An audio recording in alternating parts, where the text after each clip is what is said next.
Pleasant good morning, one and all. Good morning. Welcome to the Monday's episode of Speaking Out, Exposing Corruption, Incompetence. Today is Monday, the 30th day of June, 2025. Welcome, one and all. I hope you had a very relaxing, pleasant, productive weekend.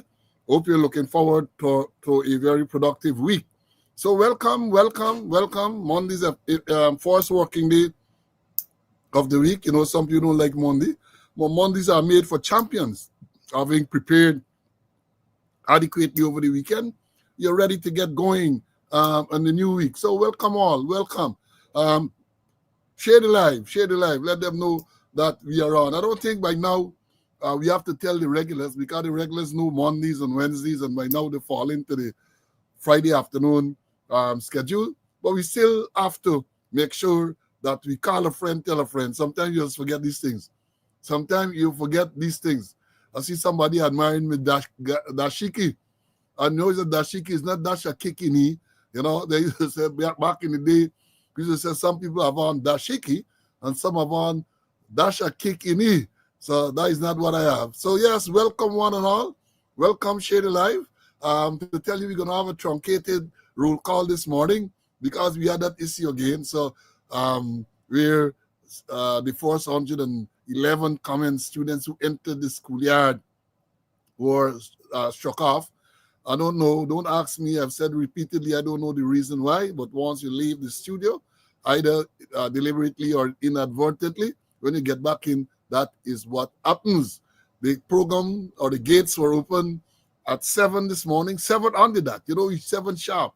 And several persons came in at 7. And then shortly after, a whole set of students flocked into the schoolyard. And then when the gates were open, when the doors were open, they're in the schoolyard. Yeah, Monday, the 30th day of June 2025, another great day that the Lord has made. Let's rejoice and be glad in it. Let's give praise and thanks for being in the land of the living. It is a privilege to be in the land of the living, and we should never, ever take that for granted. We should always praise the Lord Almighty for allowing us to see this new day. So my colleague, Mr. Conway, is in the studio. Lots of stuff to tell you again this morning. I know we sound redundant when we say that because every time we come here, we have lots to tell you. Today is no different. We have a lot of stuff to tell you about. We have to bring you the credible, valuable news. We tell you, especially at this time, when we have elections around the corner, people come in and they're gaslighting, they're telling you all kind of lies. And we are going to come, bring you the credible information. And as we have said to you repeatedly, and we say again this morning, when we say things, you can go and you can research it for yourself. You can go and you can check it for yourself. And we tell you again, they don't come and challenge us, They don't challenge us because they know what we're saying is true, but they're going to gaslight. They're going to go to the vulnerable supporters, and they're going to tell them all kind of nonsense, and they are likely to believe. So we are going to go read through the lines. We have been trained to do that. We have been trained to analyze statements and to do these things. And that is what we are going to do, to bring you the credible, valuable information. So as I've said, truncated roll call. Then we're going to go into the announcements. And then we're going to go into the meat of the stuff. We already have over 500 students on the line, on the live. I noted that we're getting some internet issues. So I hope that we are allowed to continue uninterrupted. But I can see from my end, you get a little bubbling in the internet. I hope it doesn't affect the quality of the streaming here this morning. So yes. Roll call, truncated, as I said.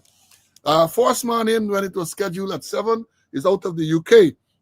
We had Wayne, then we have Moses, followed by Kenneth. Then it was Sean from upstate New York, Gibbo, Ulrich from West Dem, Carol, Peter, that is Peter Noons, Claudius, John Cummins, Desiree from Jersey, Ricky Smith, Wayne.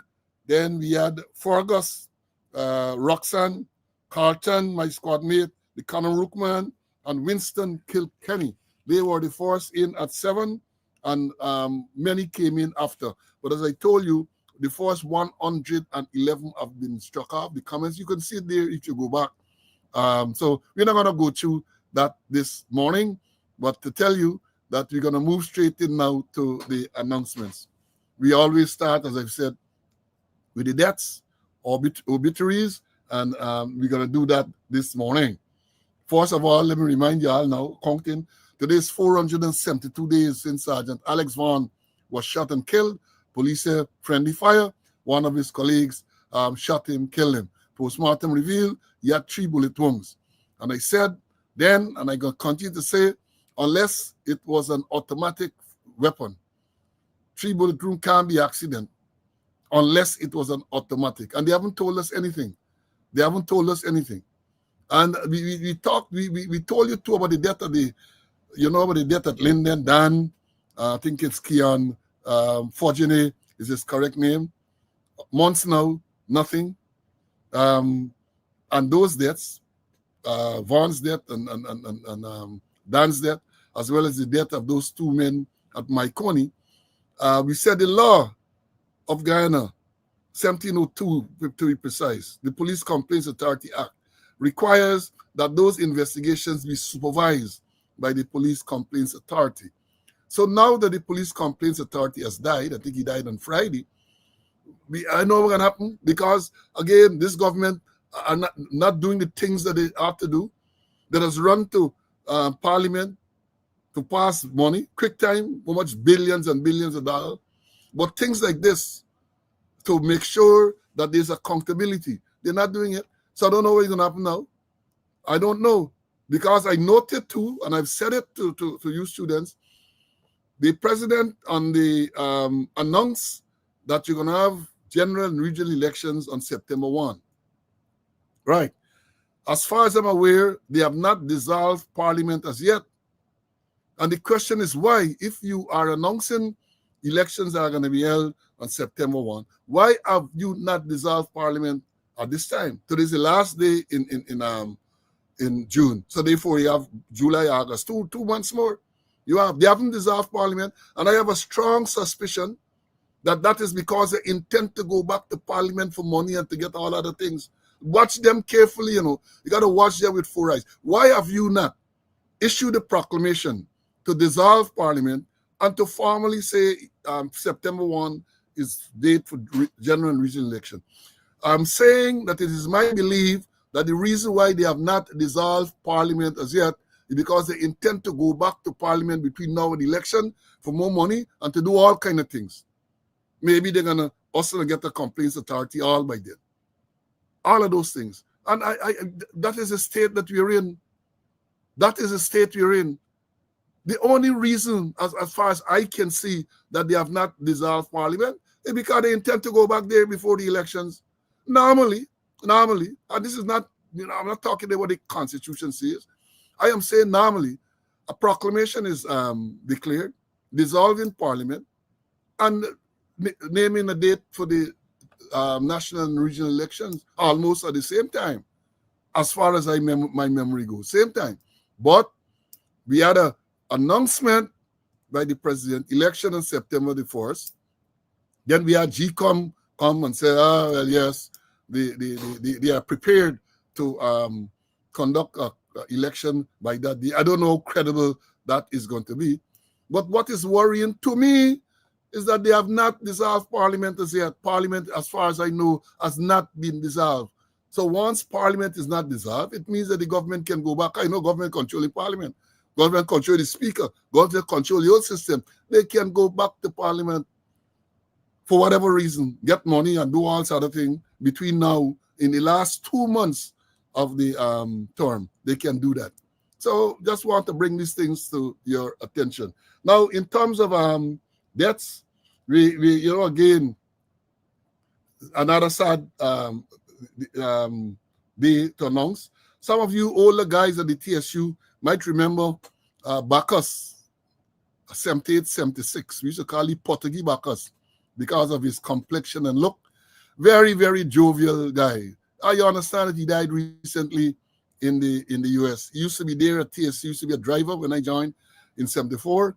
And then sometime after he went to CID, he used to drive at CID, he used to drive Skip. And he passed away recently, I understand, in the U.S., because I understand too, while in the U.S., you used to be a driver at the MTA, used to drive bus or a train, whatever. Well, you understand word came that he passed away recently in the U.S.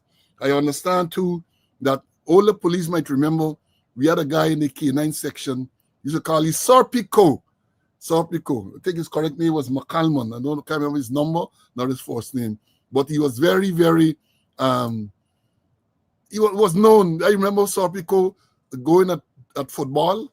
And this is Guyana. We talk about soccer, football. We know that's football at Georgetown Football Club with the dog.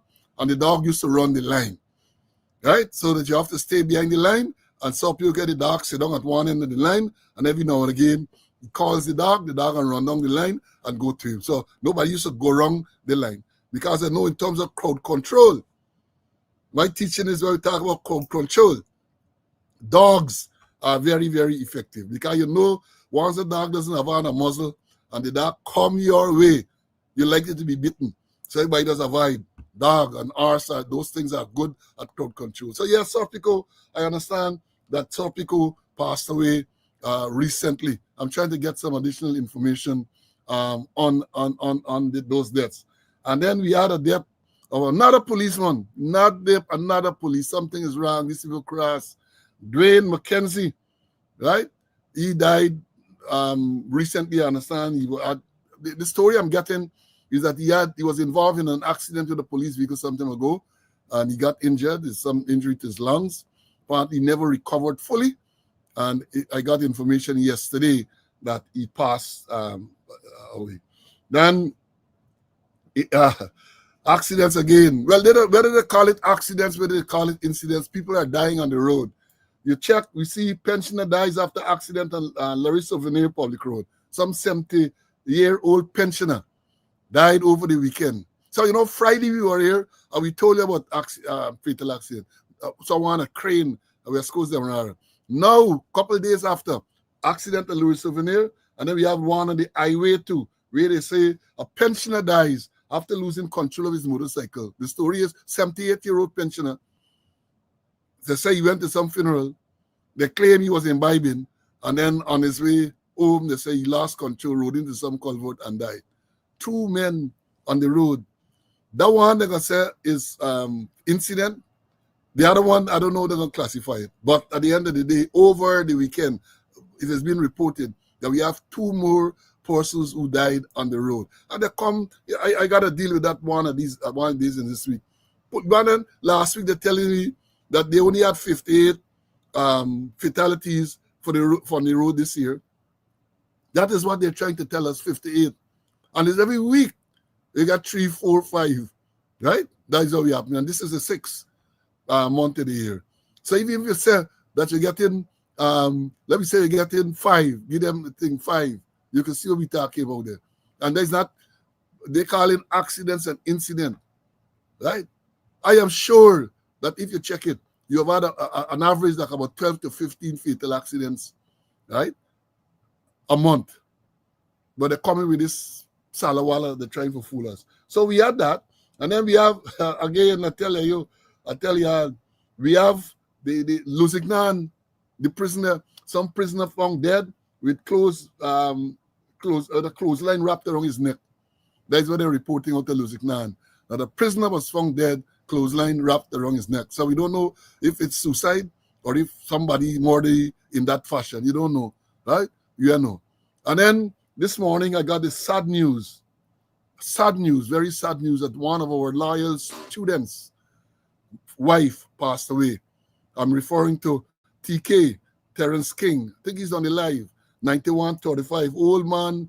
When I say old man, we worked a number of years at the TSU, and then I think he went to the construction section. TK, very good table tennis player, always on the live. And he's not only a student who listens, he makes his contributions and so on.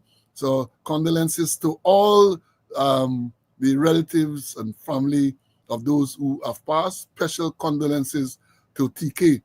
Yeah, Terrence, he called me this morning and we had a conversation. Be strong, my brother. Be strong. Be strong. The good Lord don't give more than what you can bear. And as I've said to you earlier, it's not easy to lose people who are close to you. I know it's got to be extremely, extremely difficult. Well, yeah, right. Tells you saying Serpico 9800. Yeah, I think it was a 9800 police. I think Serpico was a 9800 police, but I can't get the exact number. I'm going to find it out to tell you all know.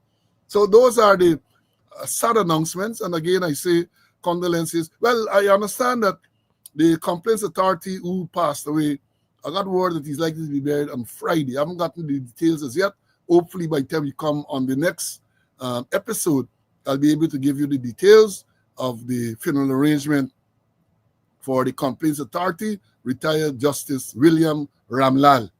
Then, for the happier ones, before I bring in Mr. Conway, we have birthday greetings today. And so I understand that Sherrod Duncan, the man in the ring, the man with the bell, I understand Sherrod observing a natal day today.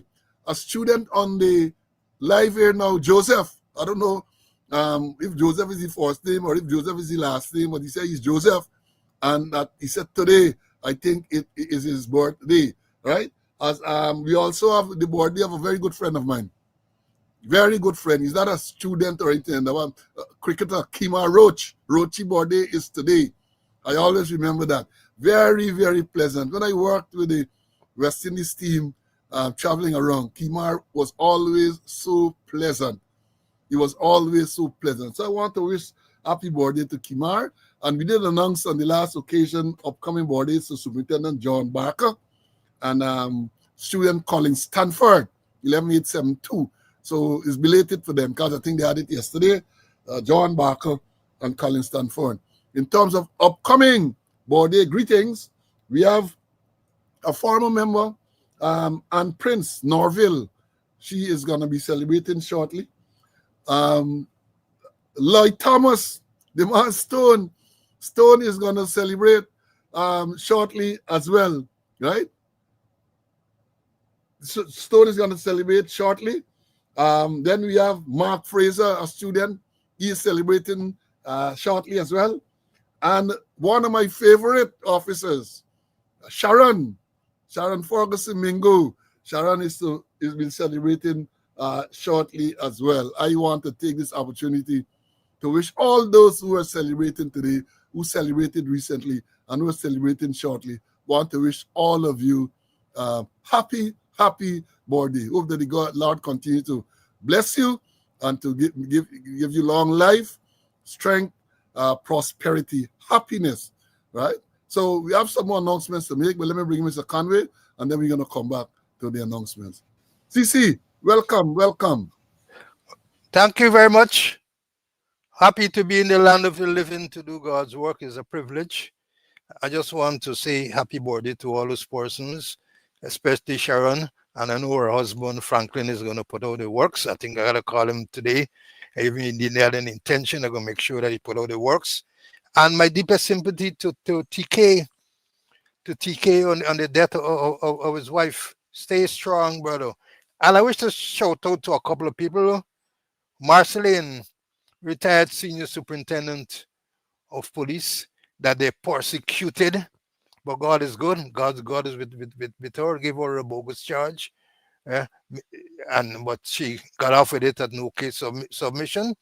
And she's a very strong person. She's holidaying in Guyana right now. She got away from the heat. I think she would enjoy the Guyana weather. And also there's a Rasta man, I'm going to call his name. I was wrong by Demico House on Saturday, and he shouted out to me, said, come, let me talk to you, CC. And we had a nice discussion. And he encouraged us, Paul, to be strong. And he said, no retreat, no surrender. So, Jah Rastafari, hail Selassie High to my Rasta brother there. He said he doesn't miss anything. Or if he misses it at live, he got it later on. And also, I want to know what has happened to the police corporal that was recently shot in his stomach at Parafate Harmony. Shot in his stomach at Parafate, hospitalized. I understand he was to undergo some kind of surgery. I don't know what has happened to him, but I want to wish him well. But we ain't hearing anything about it. But Parafate Harmony again, there's reality happening. Policeman gets shot, a police corporal gets shot in his stomach and was hospitalized. I don't know the circumstances. So that's what I need to say for the while. Right. There's announcement, another birthday. One of the students, Winston, our good friend, former Minister of Finance, Winston Jordan, saying today's his wife's birthday. So happy birthday to the wife of former Minister of Finance, the man who is on the Guyana Morning Show on a Thursday and give us all the information that we need to know in respect of budgeting and finances and all this type of thing. So yeah, Winston, happy birthday to your wife. And I am getting some word here. I don't know that two persons have said to me that they just learned that retired Deputy Superintendent Louis Golin, may have passed. I have to get confirmation. But you know, we used to call him Body. Body, we used to catch up by Donkey City. When I'm in Georgetown, I go by Donkey City and we catch up there.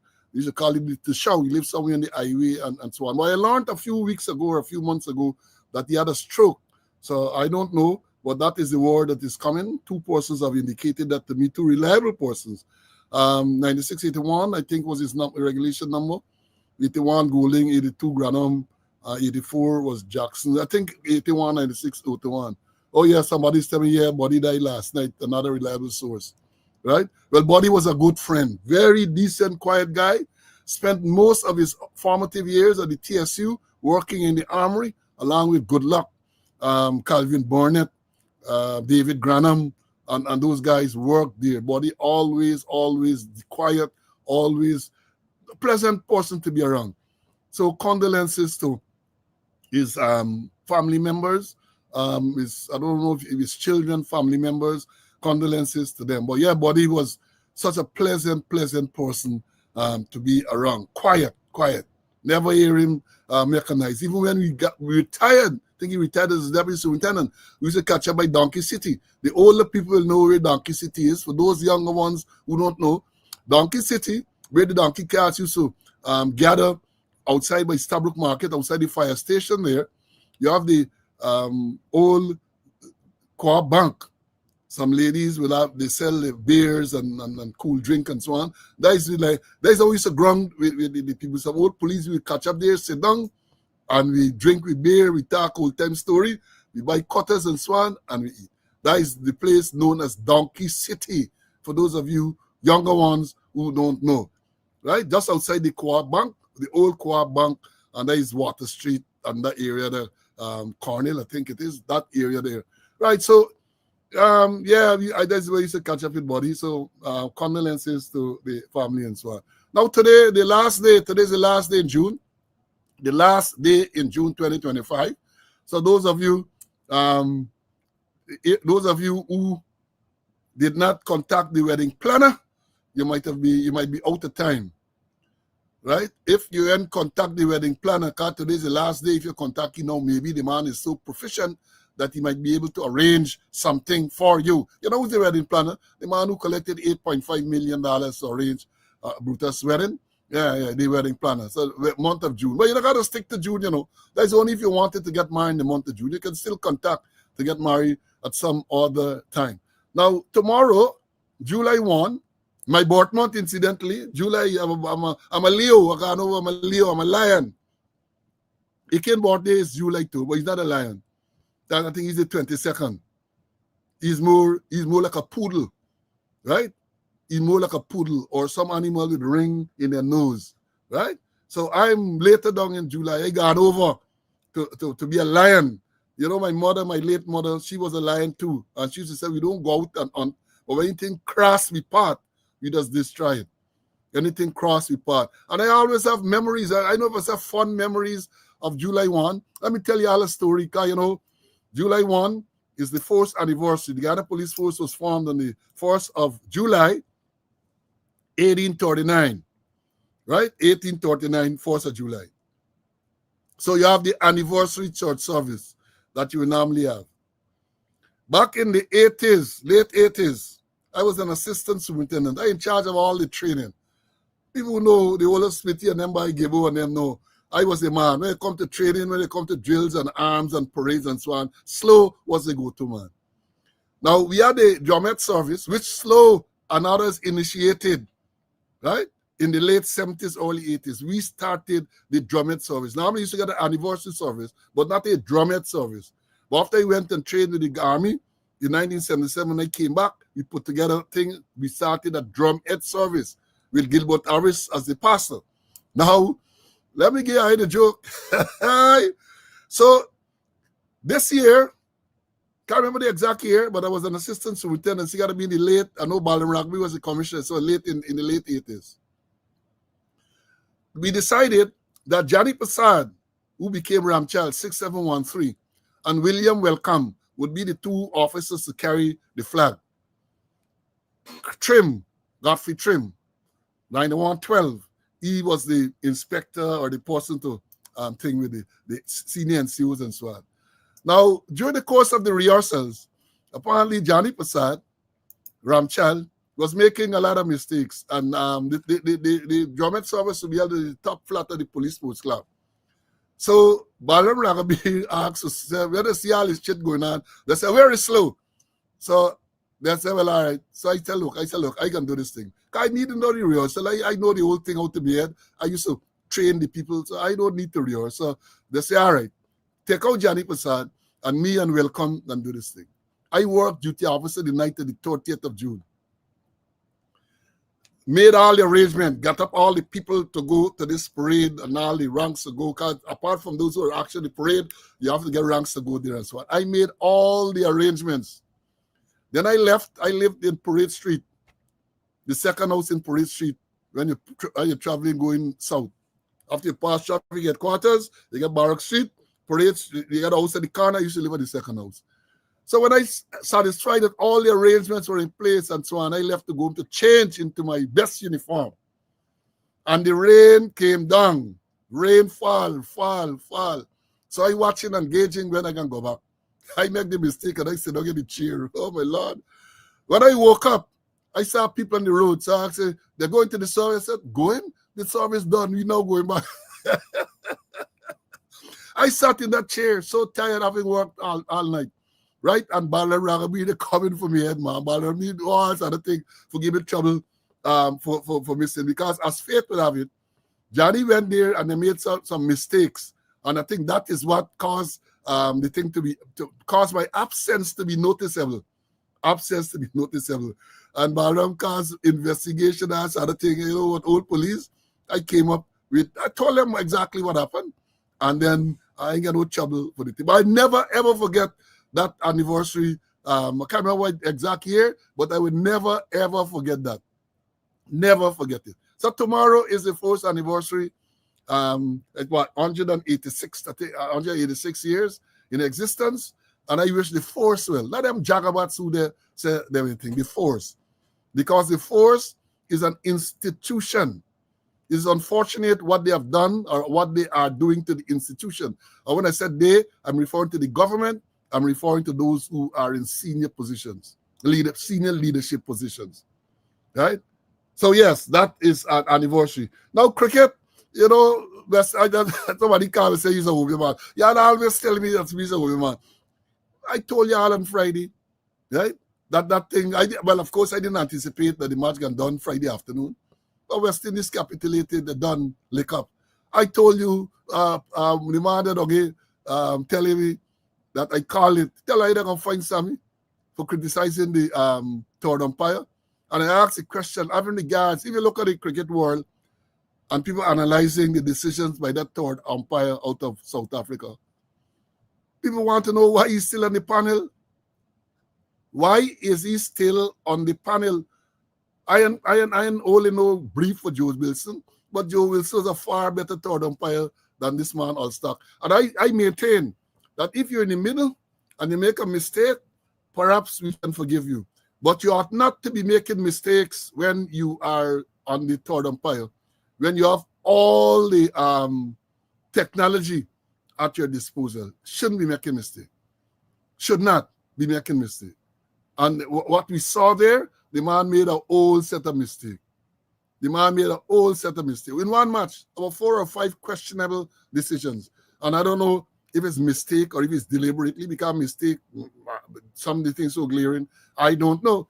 But Sammy made a comment about the same umpire because like he made some similar errors on the tour to England, and they find me. They can find me. I told him, I call me, well, he messaged me, I said, the same thing you said, you call it, they can find me. I said, no, that is how the thing goes, right? So, let me, before I bring in CC, let me warn Pastor Dula Chan. You can remember, I think it was 2021, during the officers' conference, he went there and he prayed, talk about corruption in the force, and he talked about racism in the force, all them things he talked about, and then get dismissed. He was dismissed immediately after, before the prayers dry, he dismissed. And then he was reinstated. Well, for the anniversary, I know the chaplain, he's the chaplain, will coordinate that religious part of it. Just warning Pastor Dulichan to be extremely careful, at the drumette service, which I think they will have. There's a tradition. I believe they're gonna do away with that. But to be extremely careful with what you pray for. I know, but you because those things that you talked about then are still in existence. The corruption, the racism, and the backbiting, all them things Pastor Dilchan talk about. So one would say maybe the prayers have not been answered. So let's wait and see what will happen. Let me bring in CC for him to make his comments, and then we're going to move on again. CC. Yeah, Pastor Durichan, I think he gonna pray this time too. Why he won't get dismissed because the last time was Brutus is the man who knocked you off, you know. Remember Happy say you know nothing but it, you know, and was Brutus is the man. So I ain't get no Brutus. I think the other man who relates who took over from Brutus. I think he's a little more stable than Brutus. And Paul, I remember the drumming service, you know, when they want to give you trouble. Remember that. So all right, we got lots to do. So let's move on. All right, let me move on. No, let me, you know, first of all, as I told y'all, you know, I told y'all about the legal worries and so on. I give you all a full detail on Friday. I'm going to repeat it. But just to tell you all, remember Psalms 35. Weeping might endure for the night, but joy cometh in the morning. Yeah, I remember the psalm, you know. Remember, and there are other psalms that speaks to that type of thing. Now, let me tell you all this here. Let me give you all an update. Remember we reported last week about this man who is charged, De Young, charged with manslaughter in the death of that lady on the quarantine there. Where they said that he strangled she and I said, I'm still mystified as to given what they have said as to what transpired. How this man charged with manslaughter, not murder. Because the details that are contained in the release, at least in the press, I don't know if those are the same details in the file, but based on what is said in the press, I don't know if this man in charge with murder. Because they're claiming, according to what I read, that this man actually hold this woman head down in the water, caused her to drown and all sort of thing. That is murder. Then he claimed that she drove off the road and he went there to rescue her and all sort of thing. But based on what they have said, that can't be manslaughter.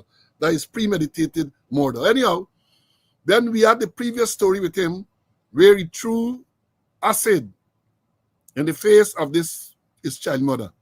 Born up, she eye blind. And I get the tape. I think she lives in the States now, where she had to come to get treatment. I saw a short video with her trying out with the U.S. women's blind cricket team, right? She was trying out. But I was trying to find out how is it that he did not get jailed for that matter, what became of that trial.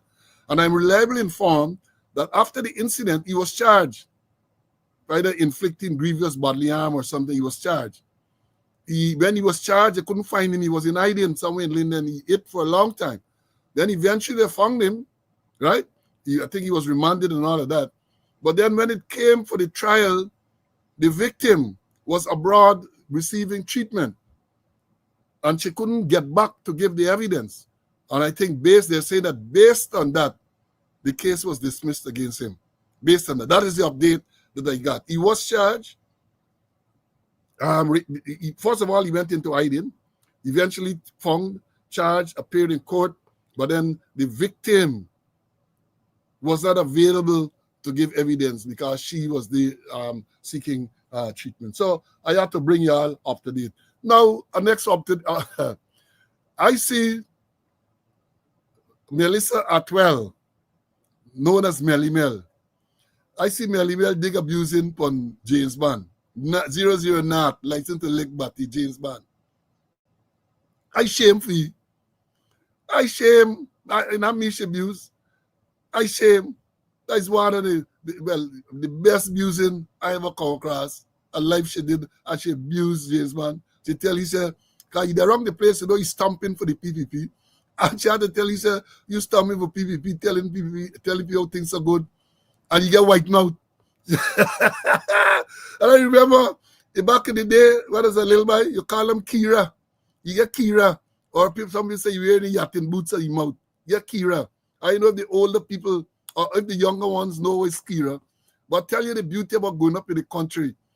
Melly Mel said he might get white mouth. Well, we in the country now call him white mouth. We call him Kira. You get Kira. And I must go and look at the musing thing. You get some good laugh. You got some good laugh. Melly Mel abuse out James Bond. The man, you know, as I told y'all, you know, so this you don't understand this thing. James Bond is a character created by Ian Fleming. Right? So you got a lot of series James Bond. You got several persons act as James Bond. My favorite James Bond was Sean Connery. Right? You had Timothy Dalton. You had a whole set of people act as James Bond. So we get one now. Well, James Bond, his number is 007. And it will tell you he operates on Her Majesty's Secret Service. And if you got your code 007, you're licensed to kill. That is how the fictitious Ian Fleming's version go. 007 license to kill. So therefore, if this man who has the same name is 007, I say he can't license to kill, he license to lick batty. That's what he doing. Whole umbrella and lick batty. 00 not 07, 00 not. Yeah, you had Roger Moore, you had a whole set of good actors, right? So yeah, playing the role of James Bond. We got one say he's James Bond, 00 not. So that's what we going on. Now the next story here, I see over the weekend, Guyanese critic, Michael Rodriguez, Guyanese cricket, the court find that he defamed, what's her name? You got to pay $8 million. They say you got to pay $8 million for defamation of character. Simona Brooms. He defamed her with some statement he made and so on. All I want to say to the critic, keep some money for me, you know. You can't pay out so many people suing you and you got to pay them money. Me liars, that statement you make where you defame me, it's in the hands of my lawyers and here. So keep some money for me because I coming for me peace though. I am coming for my peace, defamation. So let me see where that will go. Now, let me bring in Mr. Conway before we go into the substantive stuff now. CC, I'm sure you want to make comments on James Bond and all of those things that I talked about a while ago. Critic. Yeah. I listened to Melly Mel, you know, and I remember the people said, don't trouble unless trouble troubles you. He had no right to jump on Melly Mel. He's no paragon of virtue. As the term you use in Lake Batty, he ain't got no class. So you asking for Melly Mel for, and she right for give him the full blast. The full blast. I'm pleased with the blast that she gave him. And I know talking about blast, the US recently had the US ambassador at the usual activity for the independence, for US independence, which is on the 4th of July. And I noted there you had several government ministers, as is customary, but there was no feral blast at that one. There was no feral blast. You know, some years ago, Priya Manik-Chan, I think she was holding on at Foreign Affairs, and she and Gail Teixeira, Smokey the Bear, went there, and Manik-Chan abused out the U.S. ambassador, Brent Hart, I think was his name at the time, in the man's residence. People have no upbringing, no brought up. See, she went there and she abused the man in your own house. And that was a remarkable activity because the people in the audience felt that and thought quite correctly it was so inappropriate that they started to boo. Imagine this was a cocktail reception, Independence Anniversary, U.S. Independence Anniversary. She's a guest of the United States ambassador. And as I think she was holding on as foreign affairs, required to make a few remarks. And she abusing the man in your own house. And then Roger Lunchan said, I think that was a feral blast. That is how that term became popular. It was a feral blast. People have no class. Not even last class they can get. That is what she go in there and do. She went there and she booed the man. She abused the man in the own house. Right? Then yes, Sean, the ambassador, when he was time to speak, he said, oh, what a send-off. You know, in his usual, those people are very diplomatic. What a send-off. What a classless person. That's what I would say. What a classless person. Right? So don't forget that. Now, I got the next one here.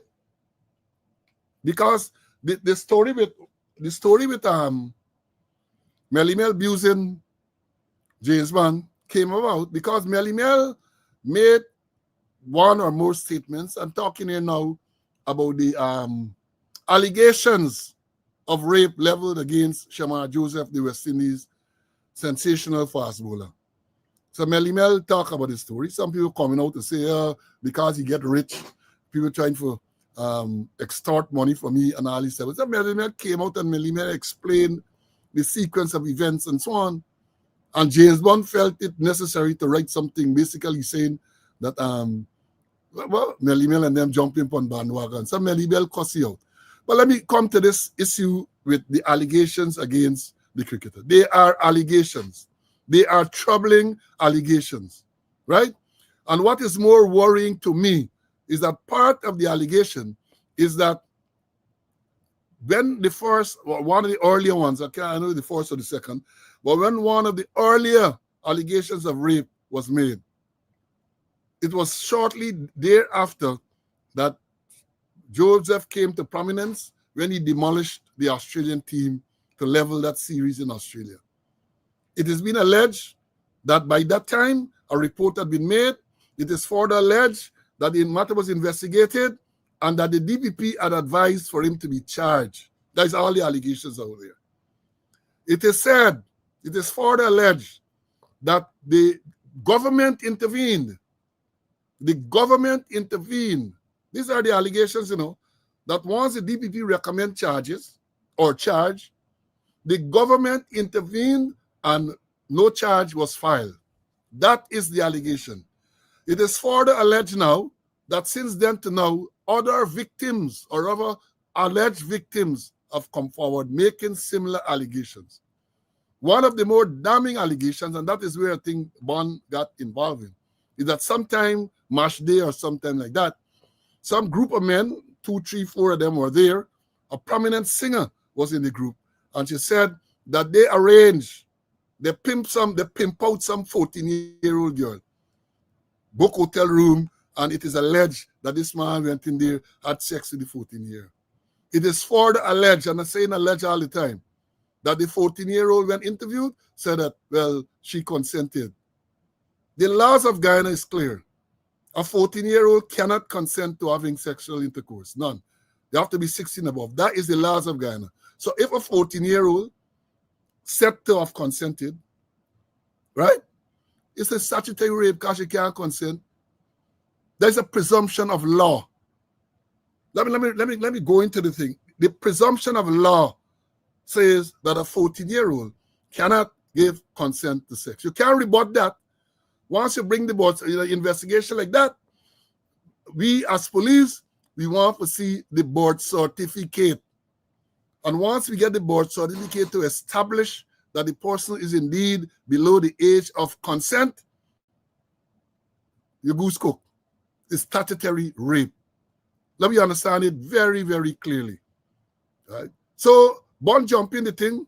I know he didn't get Mira for sale at that time, jump in, and he make us other statement, and Melly Mel decide to dig abusing him.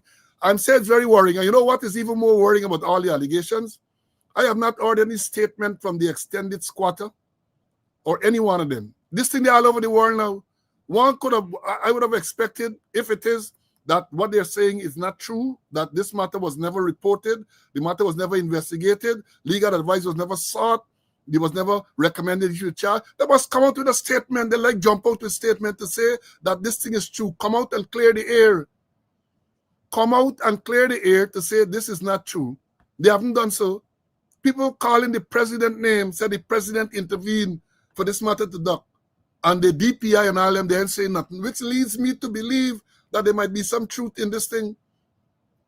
Because I am saying, given what is being said all over the world now, this is not only, but all over the cricketing world, the government, the police, or the country and the cricketing world an explanation, at least to say, yes, we are investigating.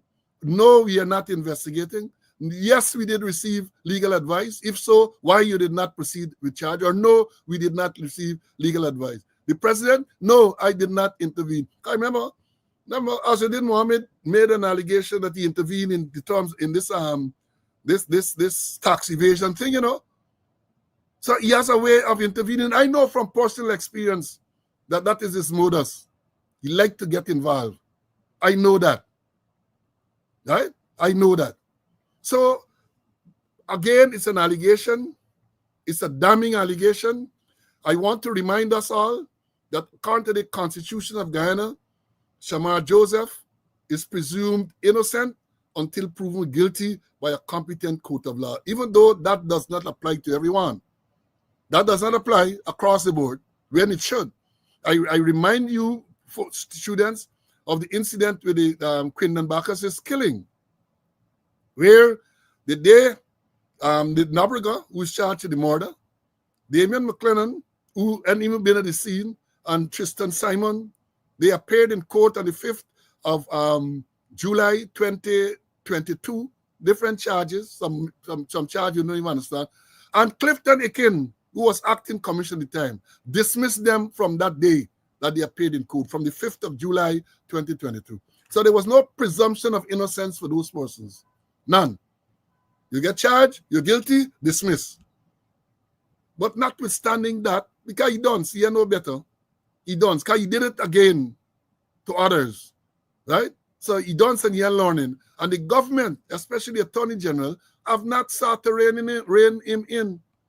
All the Attorney Generals make the statement to say these actions by the police has caused the government to pay a lot of money and all this type of thing. That's all they say. But Shamar Joseph is presumed innocent until proven guilty by a competent court of law. And I believe it behoves the government, it behoves the police, even though they don't make thing, to say something.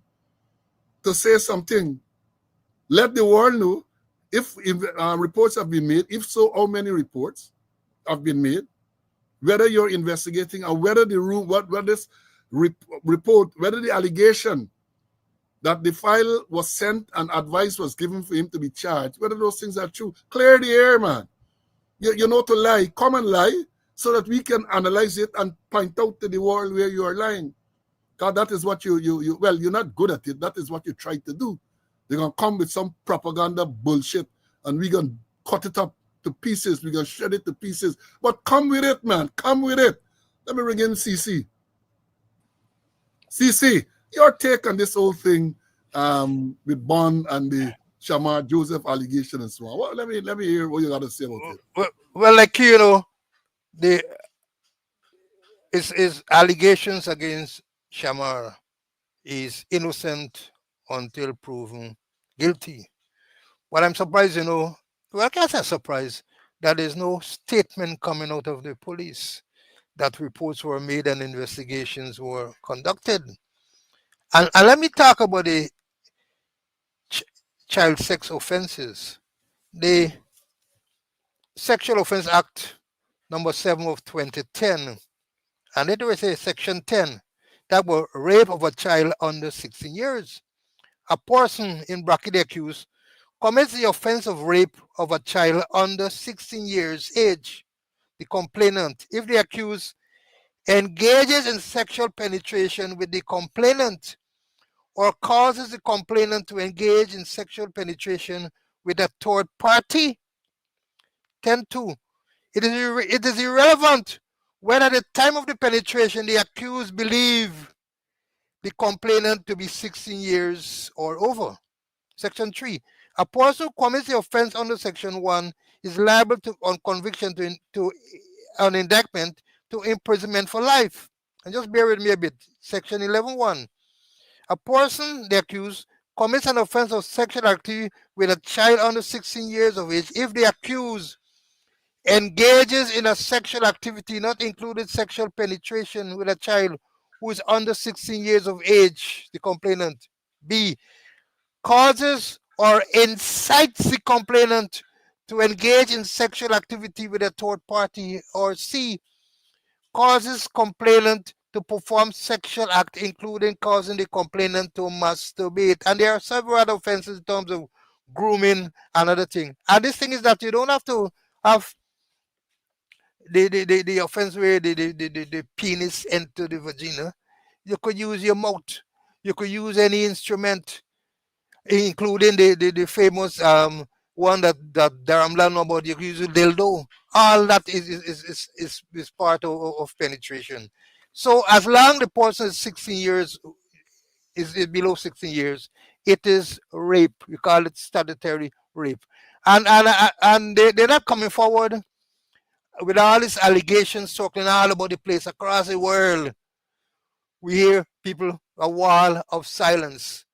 Let us know if it was investigated, and let us know if the DPP has say charge, and somebody must be higher than the DPP say don't charge.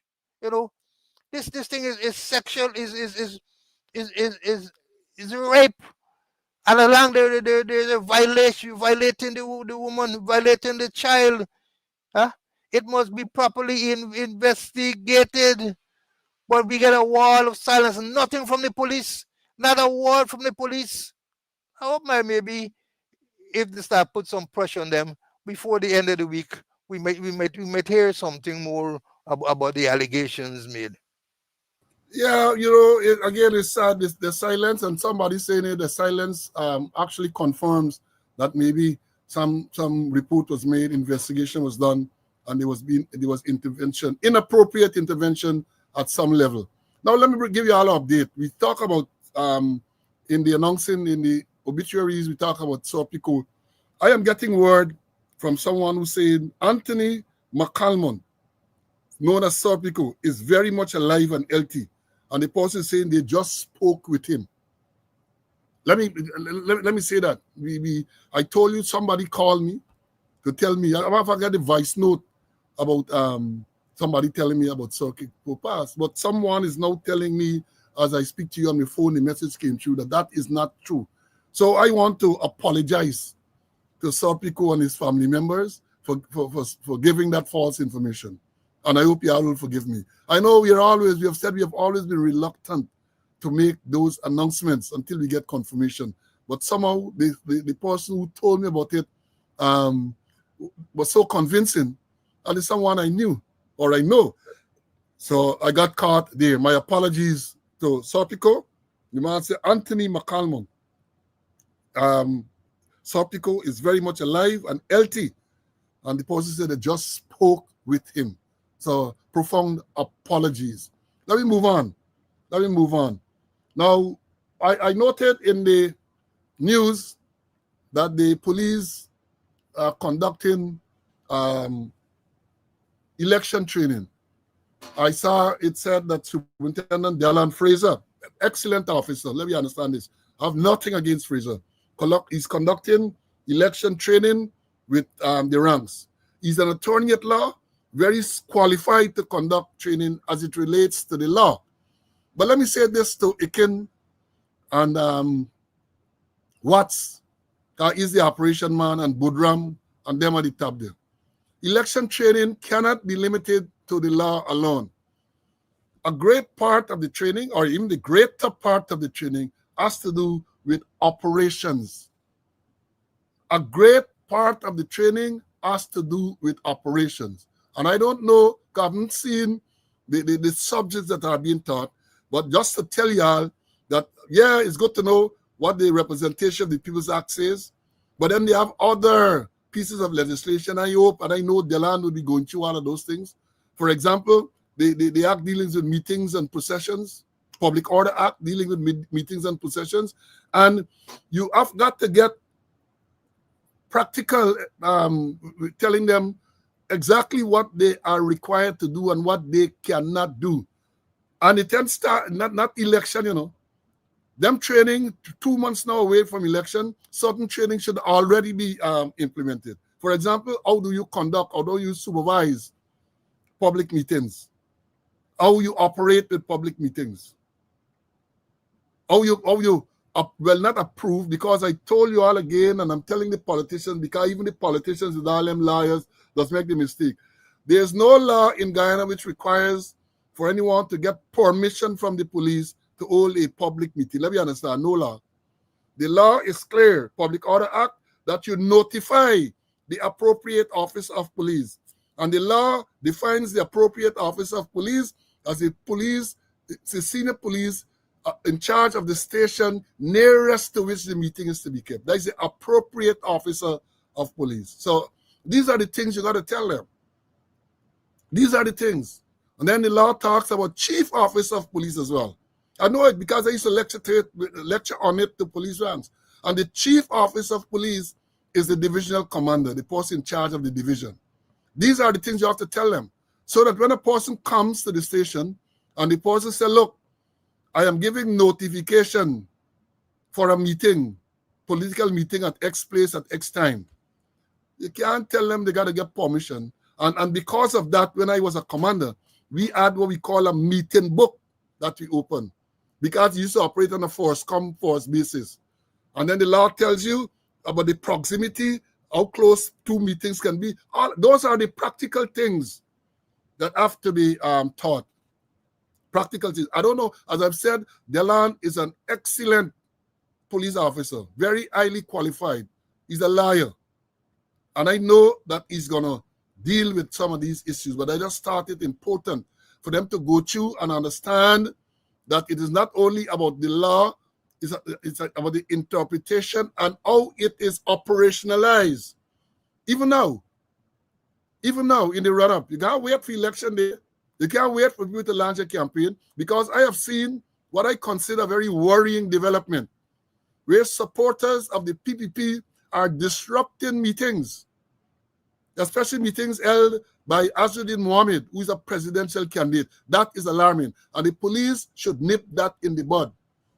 They should deal with those persons, and that they should come out with a public statement to tell people that people must be allowed to campaign. And that is the type of law. Because if you're preventing people from campaigning and so on, you're breaking the law. You're breaking the law. And you know, old people say, you don't hear when force bell ring, you know. Because the PVP supporters, I think it was Bellevue or Belwest somewhere over the weekend, disrupting Mohammed, clearing the PVP, red T-shirt and all them type of thing. That is a worrying development. Because I'm sure, even though nothing was done to those people, if the PPP goes anywhere and anti-PPP elements come and try to disrupt the meeting, they're going to get locked up for all sort of thing. They're going to get locked up. Because what will happen, you know, again, I'm dealing with the thing. Because when the PPP people hold in the meeting, who going to hold the meeting? The president, Jagdio, and them going to go out to the meeting. And they have the luxury of having state resources, bodyguards, and all these type of things to protect them. They have that luxury. But the Azzuddin Mohammeds and the other people might not have, they don't have that type of luxury. And therefore, the police have got to be even-handed in matters like this. Even-handed. I recall as divisional commander, I used to turn down, sometimes they come and say, because the law allows you to do that. Somebody applied for a meeting, they had some popular spots, and they might come late, the government come late, I tell them, sorry, them places are already booked. You can't hold a meeting there. Because when they come to give the notification, at least you can't hold it there at that time. Right? Places like in them days, Loiza Row and Loiza Row and Durban Street there, that was a popular meeting place. right? Kitty Market Square, popular meeting place, where we know the Square, the Revolution and place. Let me get a joke with the Loiza Row and Durban Street. They had a PPP meeting there. I was in A division at the time. I was in the commander. So I went to supervise the meeting. I think I was a 2IC. I went to supervise. Because I used to choose these meetings where problems are likely to occur. So to control. Odinga Lubumba talking on the stage, right? And Odinga Lubumba telling the people there, this is not no joke, He said when he grew up, he didn't know about this racial thing. And this is what he's saying. I'm not being racist, this is the word he used. He said, I had a coolie neighbor, he called the neighbor name. He said, by the time my mother, somewhere in the boxing area, called me for lunch, me belly done full because I eat at my coolie neighbor and so on. A man in the crowd echoing, the man said, you call it unity? It's not a unity. And the man cussed me, I'm going to use the word. The man said, you're so and so licorice, you like coolie food. Hey, I had to hide because I wanted to laugh. But as a professional officer, you the farmer can't. How the man come out, the man say is unity you're calling them? Is licorice, so and so licorice, you like coolie food. And then there was the famous one or the infamous one with Sam Hines in South by Boy's Place there, where the people, I was there again. Sam Hines Prime Minister, I think he was then, to Janet Jagan. People walking in front of the meeting, I see some men patrolling up and down, up and down. Yeah, they got something like Guinness or something in their hand. I didn't pay much attention to it. But yeah, let me tell you, it was Guinness 2 or 3 men passed by Carl Boy's Place there. And it was Guinness the men had in the hand. The thing wasn't open. And they were shaking it. And like they arranged and they held that bottle or those bottles onto the wall behind Sam Hines. I don't think they fell directly at him. But you see when that Guinness hit the wall, it exploded like a bomb. Boom! Big explosion. Larry Lewis was commissioner. Well, me on the ground, right away, called off the meeting. I told them, put in the car and get him away. So the security put Sam Hines in the car, get away. So Larry Lewis called me. Like, he said, what happened there just now? I said, I'm coming to report. I went to Larry Lewis and I told him, I said, Chief, let me tell you, this is what happened. I said, I get catch because I saw the men walking up and down. I did not take it for anything. But in reflection now, I realized that the men had this bottle in their hand, it looked like Guinness or some beverage, and they were shaking it. And with the gas in the thing, he said, all right. I was honest with him. I told him, I said, I get catch. So I'm saying these things for you to understand. These are experiences. You got to teach these people. I don't know how many of them get the experience, right? But this is a very serious time when you come to political meetings. So it's good that they are doing training, but training cannot be limited to classroom or what the law said, right? It goes beyond that. So yeah, Delan is going to do an excellent job. I have no doubt. But then you need some practical experience, at least some relating some practical situations. Like ballot box, for example, the law requires, or at least the protocol requires that you have to have a police at every single ballot box.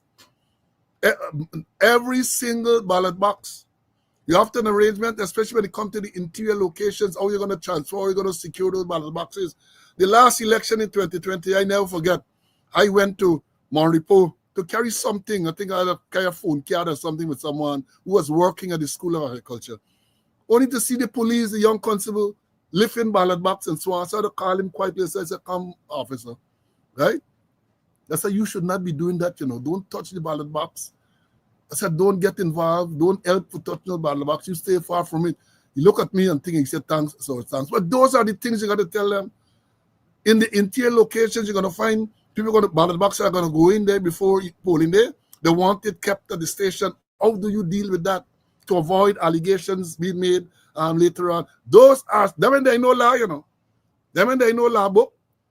But that will come from experience that many of them don't have. Let me bring in Mr. Conway, and then we're going to move on. CC, the training for election, good. Fraser, good man. But I think they got to deal with other issues as well. What say you? Delan is a good guy, but I wish to confirm what you're saying is that you need some more experienced people I see Delamy going around in the various division, and at a point like it's he alone.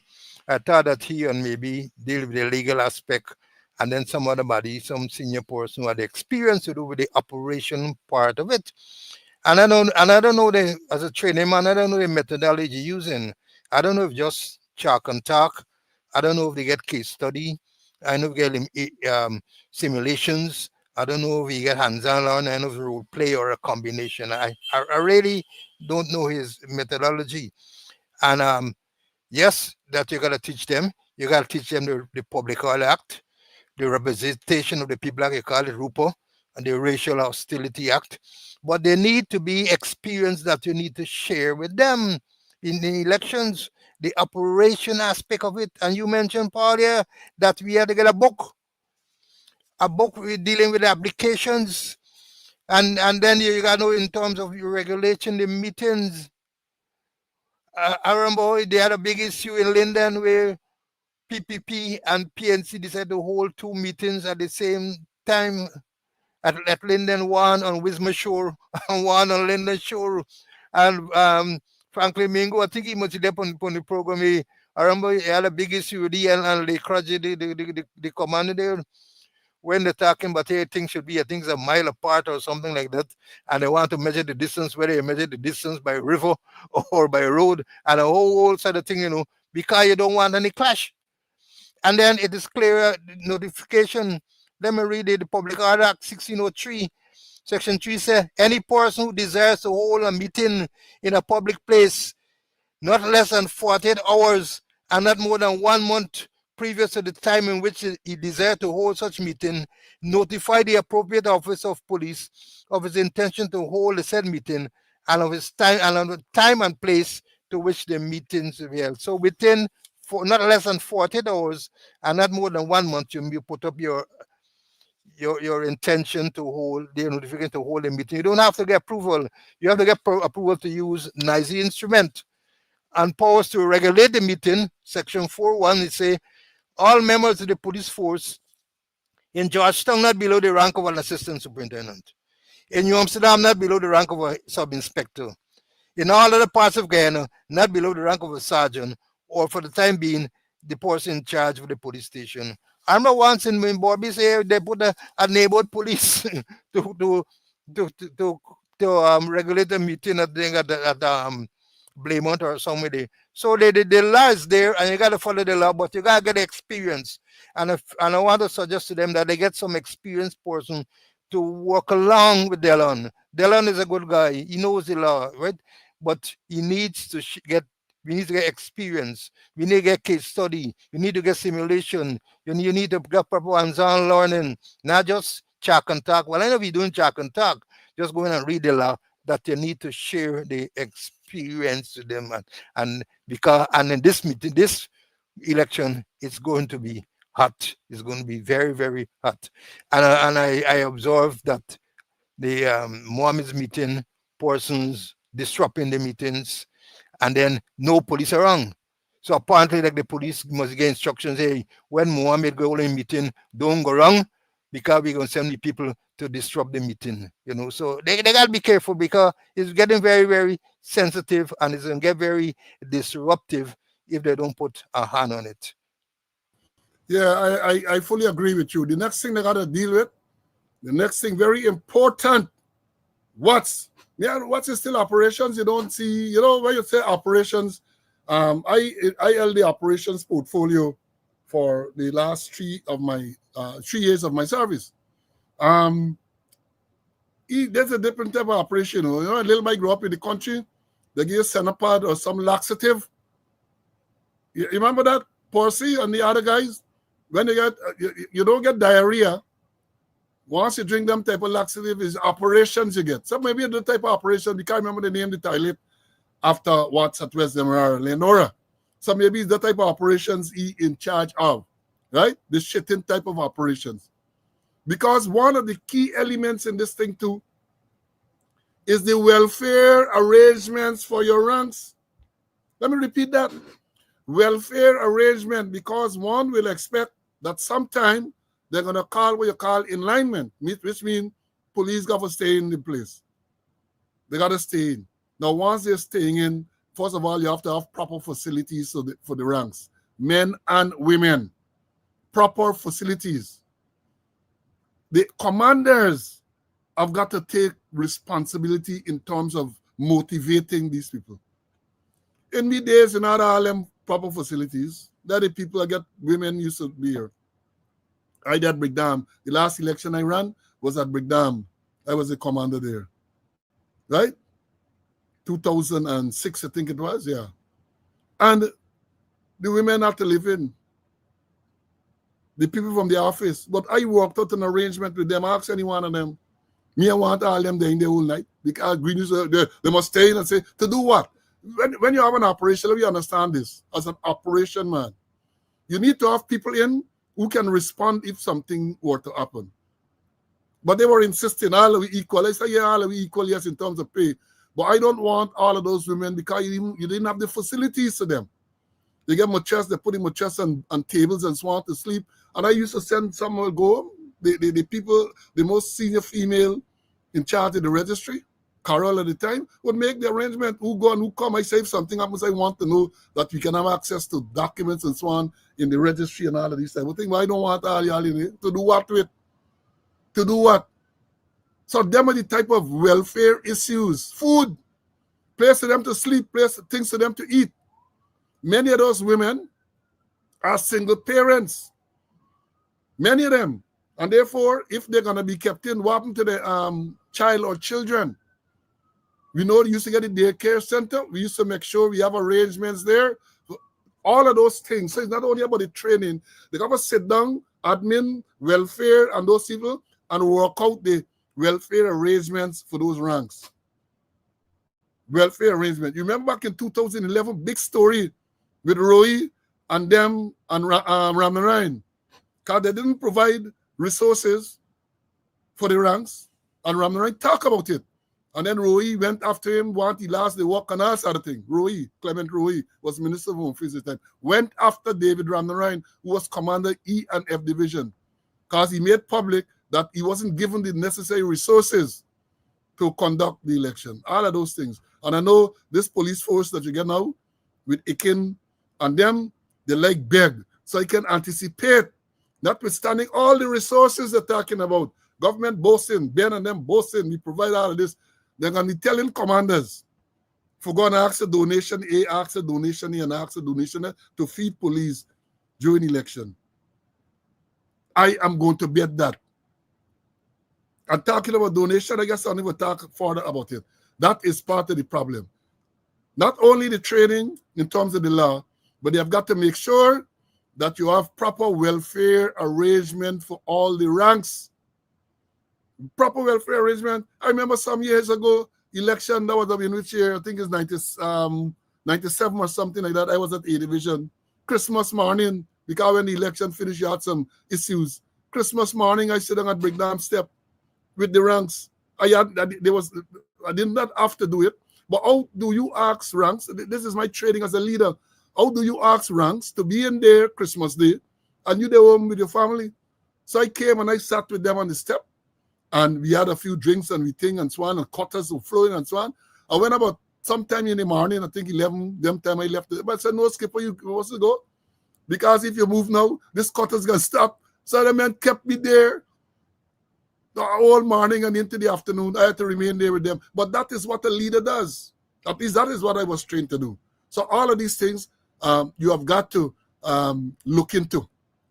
I don't know what's going to happen now with a force so demotivated. I don't know, a force so ill-trained and demotivated at this crucial time, but let's see.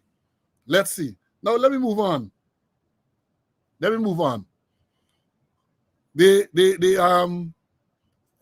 talk about donation. I saw recently two things. Let me pull it. Donation to the police. Right? Donation to the police. This is a couple of days ago, Region 10, Region 4B, and Region 10. Some man named Riyad Khan of Guyamerica Construction Company handed over a building in Bracket Police Outpost and 3 motorcycles to the commanders of Regional Police Division 4B and 10, respectively, Superintendent Wayne Diart, and Assistant Commissioner Corley Simon. Several other ranks were present to witness the handover of the keys on Tuesday at Mobilisa Junction, the Linden Susaik Highway. The location of the building will give the police a better strategic consideration of the environment and monitoring of commuters who are traversing between the two divisions. Mr. Khan said the community is in need of police presence at Mobilisa and would also help with the Linden Susaik Highway Road project. The commanders expressed their appreciation and gratitude for such a timely gesture and also thanked Guy America Company on behalf of the Commissioner of Police and the Force in general, with partnership being one main pillar of the Guyana Police Force's strategic plan. This is another tangible demonstration of that partnership between the corporate sector and the police force. I have to ask this question. Why in 2025, in this oil-rich nation, where they just had a budget for over $1 trillion Guyana dollars, and then go back for supplementary budget for 50-something billion dollars that people got to be donating to, police got to be begging for motorcycles and things. And then again, let me tell you the next one. This one was again approximately Saturday. Mr. Roger Hines, a respected business proprietor, an active member of the Marja Station management community, made a generous donation of 3 Bashan CR30 motorcycles to the Guyana Police Force in Regional Division 8. The simple donation ceremony was held at Marja Police Station compound and was attended by Commander of Regional Division 8, Superintendent Ravindran Stanley, along with members of the administrative team and ranks at the station. Why are they still begging or accepting? Let me give them that. Why are they accepting gifts, motorcycle building from members of the public? The government said that y'all get all the resources that y'all need. That's what the government has said repeatedly. Y'all get all the resources you need. Ben has got to Parliament and say so. A budget of over $1 trillion, the largest budget ever in the history of Guyana, presented earlier this year. And today's the last day of the 6th month. They went back for 50-something billion supplementary. What are they doing with all this money? We know they're thieving, but what they're doing with resources to the police. Police still got to be accepting donations and begging people. Yeah, and they're proud to plaster that all over social media. They're proud and they are not learning. Amir Ahmad, the man at Sheriff, donated or gives Ikin $8.5 million to Brutus' wedding. Jagdeo came out with a statement saying that that is reprehensible, giving money reprehensible. And yet still, all this time after, they're still taking donation. I want to play, before bringing CC, while we're bringing CC to make his comment on that, I have more to say about it, and I'm going to play what Jagdeo said about donation and contribution. CC, what is your take on this thing, man? Like you know, I'm saying oil-rich country. This is the fastest growing economy in the world. Huh? Fastest growing economy in the world, $1 trillion budget. And people got to accept donation of motorcycles. Building and the old post on the highway. Mobilisa passed there about a week ago on my way to Linden up and down. A beautiful building. But why can't the police build their own building? The man who do the road construction building the building, so they got to be preferential treatment. And my friend Roger Hines made donation. And then we look at it. I don't know if they're paying for it, but the commander and the 2IC for Region 8, they stop in Roger Hines Hotel, like they make quarters for them, and they stop in Roger Hines Hotel. That's where the commander and then 2IC. I don't know if the government is paying for it or if it's freeness they're getting. Well, they can't build no quarters for commanders. They can't build no quarters for 2IC, but they're there, hold out in Roger Hines Hotel. And talking about them too. And then going and visit Orange Hook. Then going and visit Monkey Mountain. Then going and visit Kato. And I hear The allegations are money is collected, money is being utilized for visit to those areas there, for visit to the mountains, but nobody now go, you know. So a whole lot of corruption taking place in a place. But come back to the point is that they should stop with this donation thing. The government must provide the necessary funds. The government must provide the resources for the police. And then come back to they build a big fancy building at TS. Remember them? I used to sleep on newspaper, lay down on newspaper. I hear the building now is like a strainer. It leaking profusely. That TSU building is leaking. Men can't even stay in there. So let's see what's gonna happen. Yeah, let me as I told promise you, let me play the tape where Iken is said to have collected. Well, not said to have. He writing a statement he collect $8.5 million from Amir Aman. And here what the Jagdio said about it. Here. And let me also make it clear here today that this government never sanctioned a policy. And let me also make it clear here today that this government never sanctioned a policy where private individuals and businessmen could pay for the birthdays and weddings of policemen or other public officials. In fact, we think it's reprehensible. It's reprehensible. So that's all I'm going to say for today.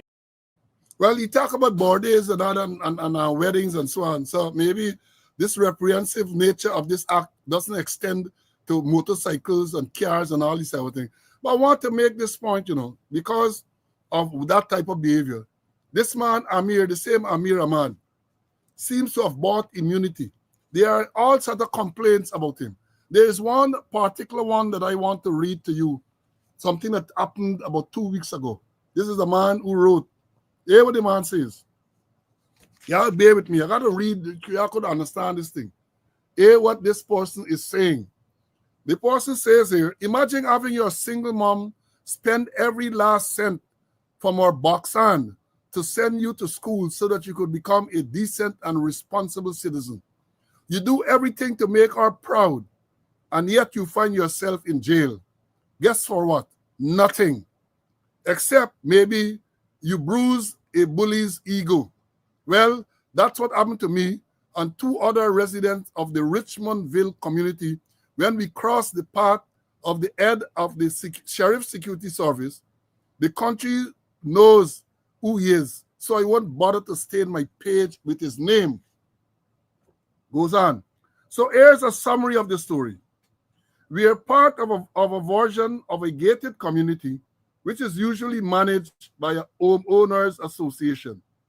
The bully in question was the last president of the HOA, and his tenure had come to an end. So toxic was his leadership, residents became tired of the fact that he collected fees and refused to account for it. While he made some efforts to improve the community, the issue of accountability just did not sit well with people. So residents stopped paying the fees. He eventually pulled his security service from the community. All of this was earlier this year.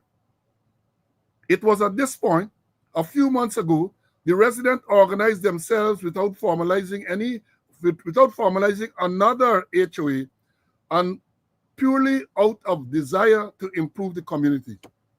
These are hardworking people coming together for a common cause and volunteering their time and resources. Mr. Bully probably couldn't stand the sight of such enormous progress that these hardworking people were able to muster in a short space of time. So on the June 18, 2025, he decided to single out 2 of the volunteering residents by showing up with gunmen and literally intimidating the folks for sharing a notice to residents. So frightening was the intimidation. All a while. So frightening was the intimidation, the 2 residents, Mr. and Mrs. Chunilal, sought refuge inside my property in the community. So upon hearing the commotion, I came outside to see what was happening. After a conversation with the bully, he then proceeded to pull out his phone to video me and to accuse me of verbally abusing him. The police came, and the next thing that happened was that we are all requested to go to the Providence police station. The bully made his allegation, left in a few minutes, and the three of us were told by the police that they were given instructions to lock us up. So Mr. Chunilal and I were thrown into a cell while Mistress Chunilal sat on a bench. No charges after two attorneys intervened. Quite a mouthful, isn't it? Here is the thing. We have to ask ourselves what kind of society we want to live in when the people who have been sworn to serve and protect us, the Guyana Police Force, are the same people who are facilitators of bullyism. Every country has its fair share of issues, but when things happen, you should be able to call on your police for protection. That's how decent societies ought to work. So there you have it, folks. That was my debut jail experience in the country. Can you imagine that? And this is the same man. Because look, let me show you all. This is the same man they're talking about, because the photograph says this is what he went to the station to make the complaint. So you have this altercation. This man goes to the station to make a complaint. He's right, he can make a complaint. Right? It would appear that without any investigation, the police, all these people, lock up these two men. The wife was lucky she was left to sit on the bench outside. Lock them up. And when the attorney intervened, then they were released. Look, if you have a gunman, he turn up there, look. This is the same person, Amir Ahmad, and this is one of his security men armed with an assault rifle. Armed with an assault rifle. That is what you have. And he can do that because he paid Akin $8.5 million to finance Brutus' wedding. So he bought immunity. And this is not only one, this is not a singular allegation against him. There are many other incidents reported against him. The man, Christopher Lee, I think is his name, used to work with him, reported that some money was lost, some money bag, and they tortured him. He alleged that this same Amir Ahmad caused him to strip, showed him porn, trying to make him get an erection, took some spray it on his genitals. All them allegations make against this man. All of these allegations make against this man. This man on social media, whether it's sheriff news or whatever, doing all sort of thing, all sort of defamatory thing, libelous thing. Nothing end happening to you. He make allegation against Terence Campbell. He make allegation against the B-man. And nothing is happening to this man. And I say this to emphasize, when you collect donations, you collect whatever is money or oaths and all them things from these people, that is what you can expect. They buy immunity. I'm not saying the same about Mr. Hines. I'm not saying the same, but I'm saying it's a dangerous practice to be accepting gifts, the police force. So when a man go up on the road and make a little hustle, you're going to kill you. The thing is set in motion from the top. There's another video circulating where a man claims that he was somewhere in Sheriff Street, right? Police pull up alongside the water raise. Police water raise, and it's a bold. I sent it to someone over the weekend. The man responded to me this morning, said earlier this year he was in Guyana, same experience he had. He driving around, police come out, stop him. Lone police. On the highway, you get stopped. What happened to the boss, man? Boss said, I think, left something with the binder. That is the trend. Because the commissioner sitting in the commissioner's office and taking $8.5 million for wedding. What will stop the small man down at the bottom? He has no moral authority to come out with a policy and say this thing should stop. Has no moral authority. So there's a story with the same man, 8.5. He has bought immunity. Remember, 28th of April, he out there with the security shooting at protesters. People walking around the place with AR-15. This is a dangerous thing, and it's likely to get out of hand. It is likely to get out of hand because not everybody can take them stupidness them now. Lock up an innocent man and they blame the police. Even if an allegation is made, what is the nature of the allegation? or the mass assault. I have said repeatedly to them, and like they're learning, somebody come make an allegation of threat. They're making an allegation of assault. You entertain the report. You entertain the report. Conduct an investigation. Who else been around when these threats were made? Who saw when you were assaulted? And what is the need to put a man and the people in cell, lock them up? Because a man who they claim is a prominent man, where they want to call it prominent, make allegation about ordinary people. That is the reaction of the police. And they want to tell you they want cooperation from the police. They want cooperation from the public and all that. Those things are leading to the distrust in the police force. And you have the squatter there, and they can't do nothing then and all them at the policy level. They can't do nothing about it. But I'm saying it continues along that way, it's likely to get more out of hand. Let me understand this thing clearly. I'm not advocating for violence, because y'all stupid, y'all don't understand, y'all can't interpret something. I am saying that in any country where people believe that they're not going to get justice from the law enforcement agency, a lot of people will be tempted to take matters into their own hands. A lot of people are going to be tempted. And you don't want that. You don't want that. This story, I read the thing last week with this man, it was heartbreaking. Obviously, based on what the man said, decent man, they're in the community, right? Get some altercation in terms of the thing of funds. Oh, the man got to make a complaint, and then he alleged that he was assaulted. He got bodyguard. You see a man stand up there with an AR rifle. A man, this is at the same time. Man, who an assaultee with all them with AR rifle, man, and all them type of thing around? Who is going to assault him with that type of protection? Because them frightened the shadow, they're walking with without people with guns to protect them and all this everything. They're not doing that. Let me bring Mr. Conway to it for obviously, and then we're going to move on. See? Yeah. And the thing is that as long they expect preferential treatment, and they will get. You pay 8.5, you could do anything you want. And a lot of police they might know the difference between a gift and a bribe. And in this country, we don't know that if you come up, you'll expect preferential treatment and you will get more. So from the police force, you give $8.5 million for wedding. We talking where you give otherwise. Where you give otherwise, you expect to have preferential treatment. And there's we the thing there. I was saying, we're going back to the point earlier, that police should stop accepting motorcycles and them kind of thing. Let the government provide those facilities. The president has said that all the things that the police need, he's going to supply. Supply them. Put him out. Make sure that the police get the resources and they don't have to go outside of the police force to get their resources. Right. Provide that should be that's where is a policy, where is a practice, it should be outlawed. Gone are the days when police could say with justification, well, we ain't get money. They just boss. They boss in how much billions, I think it's 40-something billion dollars the police were allocated in the last budget. So why you gonna go and ask a motorcycle and get people building car and all them everything? Why?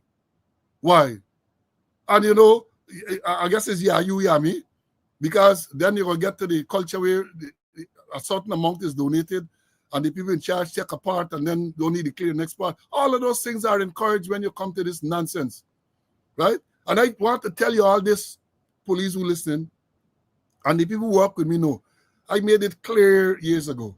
Because it used to be in them days you're deprived of resources, they want you to go and beg. I said, not me. I ain't begging no businessman for no resources, no resource, none. I ain't begging. I remember one year, was a Christmas time, I was commander of division, Green was commissioner.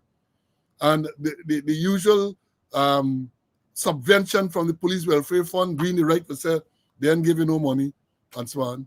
And I tell you plain, I wrote to the commission, I told him, in the absence of support from the police welfare and police administration, there will be no staff party in a division, because I will not beg anybody, businessman or anyone, for any donation, and I will not countenance ranks doing likewise. I tell you plain, so I say, well, forget about it, but I'll let the ranks know that notwithstanding how hard they're working because I show you the reduction of crime and all of that type of thing, they ain't getting no social activity this Christmas thing. And you have to cave in. I stood up for them type of things, like Ramner Ryan did. No, you can't be asking police to go and beg for money for feed people during election time and all them type of thing. Right? So let me understand. Let us understand. Now moving along, we want to talk about this matter on Friday time run out. You know, they had a story of this 13-year-old girl who was missing from Pleasance area. And then she was found. You know, very little can surprise you in this country called Guyana, but I tell you, I was surprised. The girl was found at the home of a barrack laborer. First, it was a little confusing. It's a man who works at the police, Sparna police station, giving the impression initially that he was a police. It turned out he was not a police. He's a barrack laborer working at the police station. This is the man who had this 13-year-old girl for about a week at his residence, sexually assaulting her and all this everything. And when you hear this story as related by the sisters and all them, this man is like a family friend. Family friend, visit the home and all this everything. That is what the man do. Maybe he going to fire up the people's daughter. 13-year-old, and they say he's 51. And you know, it occurred to me, you know, when I got to talk about my days when I was a commander. I always was reluctant when people of a relatively young age came for that type of job, whether it's a man, whether it's a woman. Because my experience was that if they're little in the 40s and the early 50s and so on, they come and they want the barrack labor work, it's because enough of them, they're ashamed to let people know that they are barrack laborers. Because the job of the barrack laborer is to clean the station, clean the toilet, clean the compound and so on. They don't want people to know that. They don't want people to know that. So they just come just up in showjack and think coming to work. And then people believe them is police. They must even go and impersonate police. And many times, they act as a go-between with this corrupt police. So I used to always be reluctant. And then when you talk about the women, if the women were young and fairly attractive, then some of them looking for husband. So you always get problem. I never wanted people who were too young to be barrack laborers. Because it's a case where the devil does find work for idle hands to do. They're down there, they carry out information and all sort of thing. All sort of thing they do. And here this part. This is the part with this country called Guyana. Now, once this child went missing, it was appropriate. It was appropriate to put her picture up. Because it's a missing person we deal with. Because some people talking about this picture thing, it was appropriate to put up our picture on social media, asking for assistance to find her. That was appropriate. You can't fault that. But from the time the child was found, you can't justify having those photographs up. And people keep putting up new photographs about this child. How do you justify that? Yeah, somebody tell me the man even help them looking for this child. He got the child locked up home in the house. This man got the child locked up home in his house and helping the family them looking for her. But as I've said, and I made a post and I asked people to take down that child's photograph. Take down the child's photograph. It would have been appropriate for you to put it up when she was missing. But for the time she was found, take down the child's photograph. Come up to this morning, somebody called me to tell me they got something, and they got a child photograph there. It's not even mask or anything. The child photograph is there. And I made the point on Friday. I saw a video where the police were going into this resident. They had him handcuffed. This is the suspect. They had him handcuffed. Policeman in khaki uniform. Somebody else and a woman looked like a police in civilian clothes going up there. And family members were going to there. People who appeared to be family members of the victim going. Craziness. That is a crime scene. That is a crime scene. I don't know even why the officer or inspector, they're going back there. That should be the crime scene people, the detectives, and then going to conduct this investigation. Because you might very well find evidence Forget about what the girl said for the time being and what the man might have said. You have to make sure you get evidence in the place. You might get blood-stained bed, and you got to get evidence. And that is where the police fail in many cases. They believe, all right, you got there, and you got to deal with this thing properly. So this photograph thing where you get this child photograph circulating, please, and thank you, take it down and stop circulating that child's photograph. That child has had a traumatic experience that can be with her for the rest of the life. That is how a lot of women come to 8 men and all this type of thing because of monsters like them. A 13-year-old, he visiting the home. Whether he abduct her or whatever circumstances cause her to go to the residence. 1 week he got a little girl there. 1 week. 1 week he had that girl there. And you tell me that he is not a monster? You can't call you a man. If you call you a man, I am not a man. Right? He is a monster. He is a monster. And I hope the police process that scene. By now they would have done that properly to make sure they get evidence. Because matter like that, you want DNA and all of those type of things. You got to tie you up like a guana, nail him to the cross. And not literally. So don't go and say preaching violence. Nail him to the cross. Let me bring in Mr. Conway to talk about that. Then we're going to move on to another. I agree with you, Pull along the girl photograph. Pull it down the little child. And also the house there, that automatically becomes a crime scene. Police they got to look for forensic evidence. Forensic evidence would be there right in that building. You find things. And then little girl, I hope that they get some good psychologists to talk to her, I know, many cases where after persons get raped or sexual assault, they commit suicide, they kill themselves. We had the famous one on the East Coast. So they gotta be careful how they handle that little girl, that 13-year-old, But then again, the police, and they see the police handcuffing. Handcuff him, bang him back. That's the standard thing. Handcuff him, bang his back.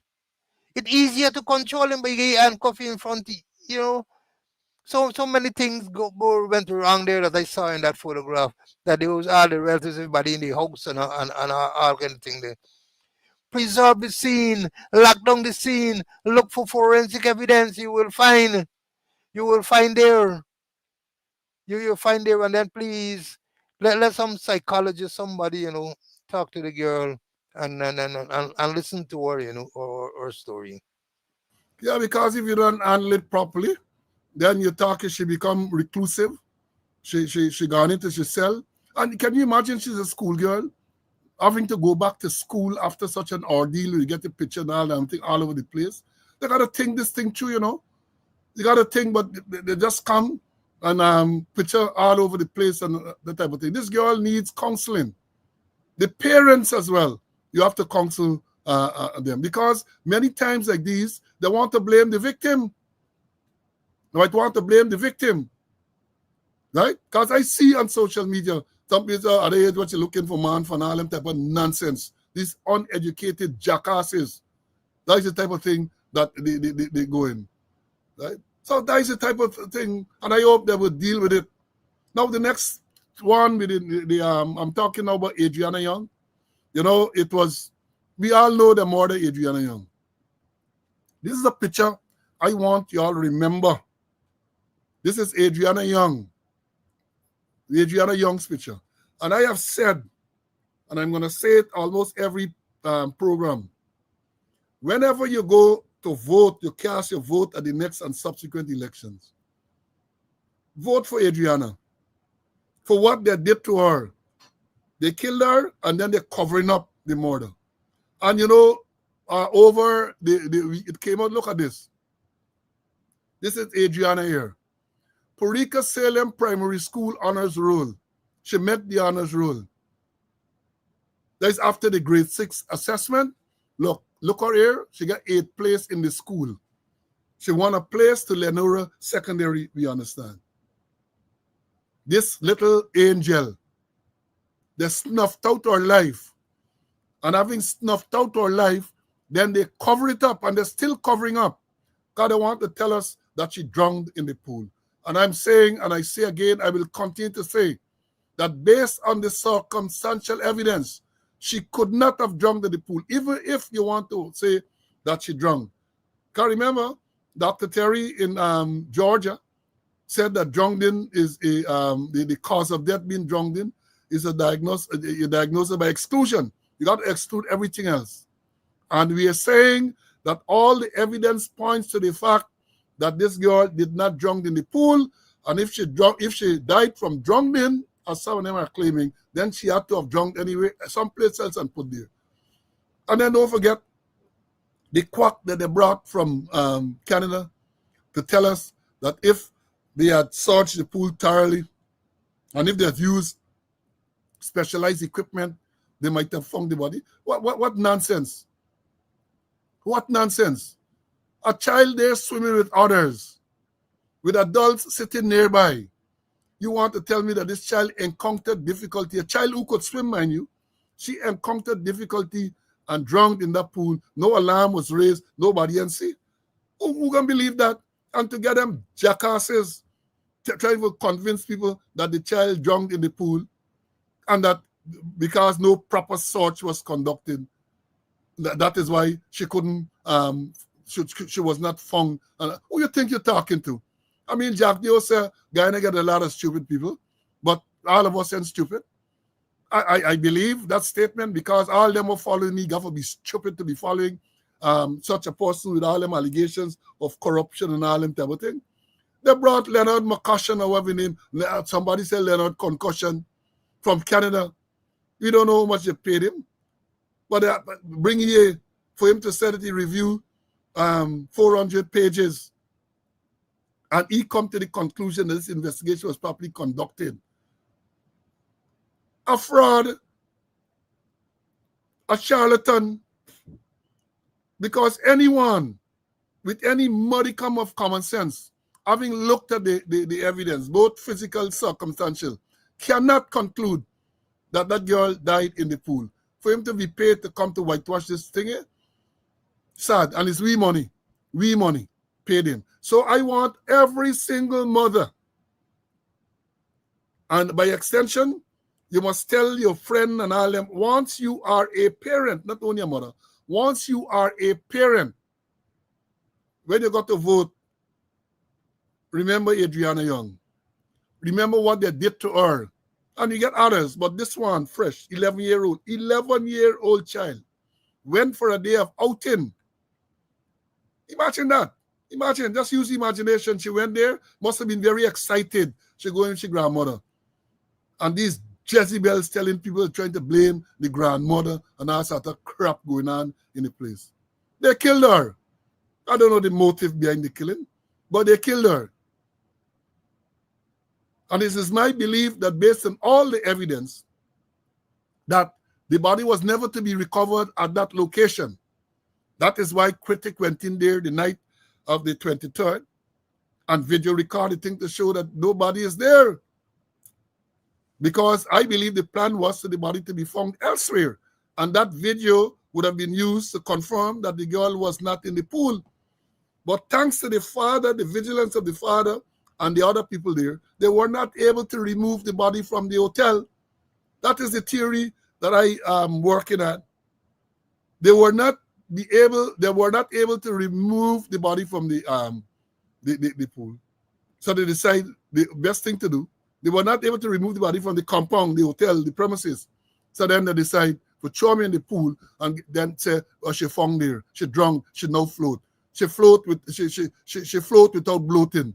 And all the experts saying for a body, they explain all the thing in detail. For a body to float, it has to bloat. They explain a body you drunk, you got to the bottom. In most cases, unless you're entangled with something. Right?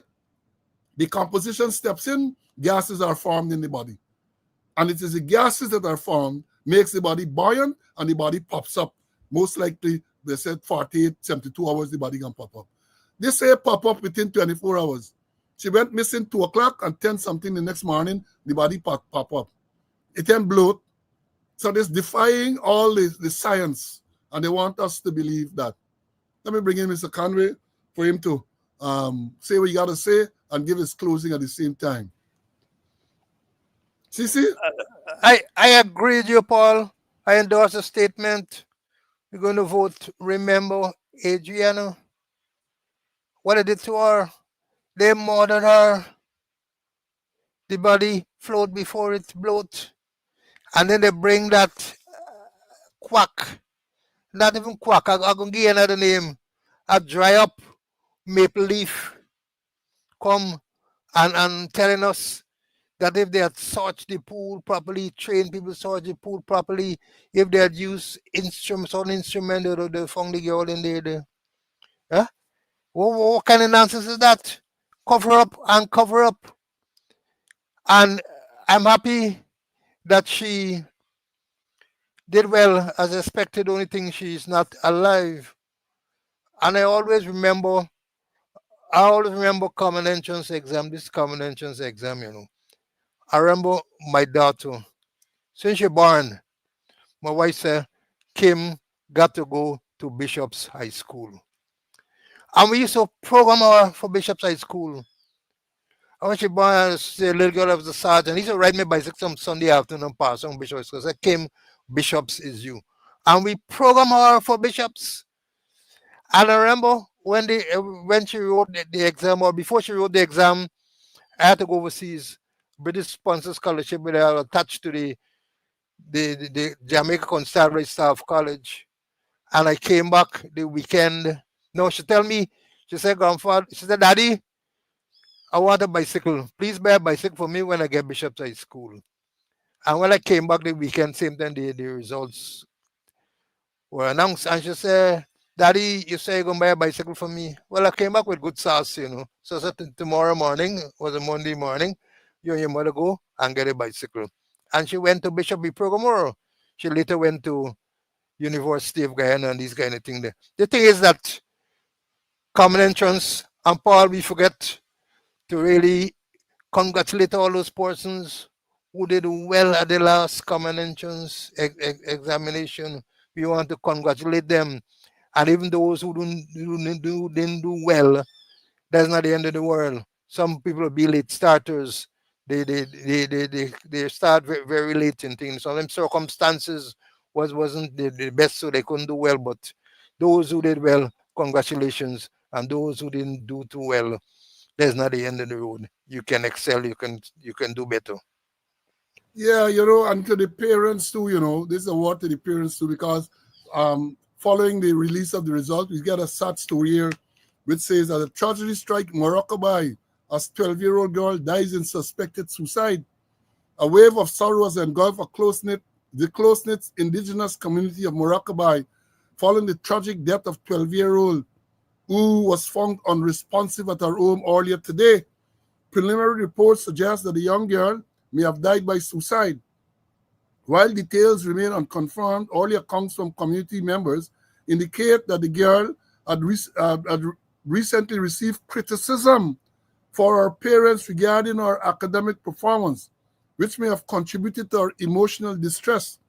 Residents say the child appeared withdrawn in the days leading up to her death, and the NGSA result, which was announced yesterday by the Education Ministry. This is raising serious concerns about the pressure she may have felt following the release of her school result or examination result. Police are currently investigating the circumstances surrounding her death. The postmortem examination is expected to be conducted to determine the official cause. Yeah, a lot of us, I put myself in the category, are late starters. So you did not do well at the grade 6 assessment. That is not the end of your life. That is not the end of your life. You have a long career ahead of you. You can go into art. You can be an artisan. There are so many other things you can do. You have lots and lots of people in society did not do well at grade 6, the common entrance, and they have done well in life. So I got to say to those children and to the parents, don't pressure those children. Do not pressure them. You might be disappointed because they did not achieve what you expect them to achieve. That is not for them. They're going to come good in other area. that we understand this clearly, right? CC, let me see. You had anything else you wanted to say as we close? Yeah, just quickly, Region 1, I saw the Home Affairs Minister on board a boat, the Tamakeno, that is parked somewhere in the mouth of the Winey River. It's there. Maybe they said to look at piracy and another thing. I don't know well they're doing, but it's parked there, and then I think they use a small boat to do the patrolling if they're doing any at all. But I understand that they're getting some issues where the dry ration isn't coming on time, and also there are men on that boat who cannot swim. We're talking about looking at the welfare of people. They are looking after the ration for them. And number two, there are men on that boat who cannot swim. Perhaps we may get another GDF story. Right, thanks for that, my brother. And I can't leave today without playing this other tape about corruption. Here we go. Corruption is a vile disease that sucks and drains the health out of something good. Corruption in society is an evil moral infection that keeps community in a state of perpetual sickness. Corruption is a moral virus. It's so potent it leaves its host sick, lethargic, and unable to realize and accomplish all that a well person can. Where corruption thrives, poverty and not prosperity thrives. Wealth is grabbed into the greedy, grubby hands of those who get fat on the toil and labor of good people. Corruption benefits, only temporarily, those who participate in it. Everyone else is a victim of the theft, the deceit, the dishonesty, and the lies that corruption feeds on. You need to know that a corrupt person is stealing from you. Corruption is filthy work and despicable acts of treachery done under the table and behind closed doors. Corruption is a disgusting shame. Corruption keeps a nation back from true development and from progress. Wise investors steer clear of a corrupt environment. They would rather put their resources into a place where the playing field of opportunity is equal for all and not bent towards feeding the financial lust of corrupt, lying, cheating, thieving politicians and government officials. How many wonderful development projects have been lost because the investors didn't want to do business in a swamp of evil? When those great projects go to another nation or to some other place, we all lose. Believe me when I tell you that corruption steals from you, it steals from all of us. Corruption plunders the nation's wealth. Corruption people compromise on truth, equity, and fairness, choosing instead to feed off the short-term benefits of crookedness, exploitation, and financial perversion. Corruption is not just a personal matter. It's a culture. It's a way of life, not just for individual people, but for companies, communities, governments, and nations. Corrupt nations, hiding behind large companies, will seek to invest in other weak nations in order to take over the assets of the nation that they've invested into. They will provide financial loans to a nation for the much needed infrastructure, and they will do it with assets that they provide. They will sign contracts by lining the pockets of rotten government officials who participate in this kind of corruption and are then held hostage by their own deceit and greed. Corruption is nothing less than a form of theft and national robbery. A corrupt person steals from everyone in society. We all lose when corruption is rampant. Those who participate in corruption have chosen evil over good, lies over truth, and personal gain over well-being of all. To be corrupt means to be rotten. When meat is corrupt, it's rotten, and it stinks. Rotten meat can't be eaten. When a person is corrupt, he's rotten and unfit for a place in the community. A corrupt person should be jailed in order to protect society from the vile deeds of the corrupt person. Government should be protecting us from the foul results of corruption instead of being the proponents and participants in corruption. When corruption is systemic, when it's a culture and a way of life, when corruption thrives, it destroys the health of the community and nation. Now let me tell you something. Defeating corruption is a very difficult thing. The love of money is the root of all evil, the Bible says. People who love money will do almost anything to get it. Those who choose to stand up against corruption, you need to know that we're going to be involved in a war. We will be threatened, vilified, intimidated, marginalized, and ridiculed. These kind of people who stand up against corruption will often feel alone, as if they are the problem instead of the solution. Corruption can only be defeated when enough people have had enough and decide to do something about it.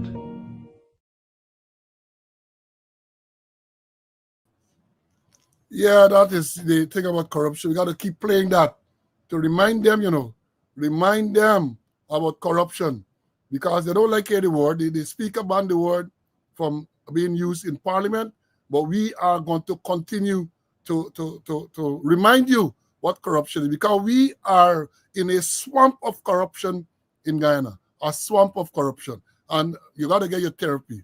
Sit there and fabricate that. Unless you say who the person is, I can't comment on anonymous people.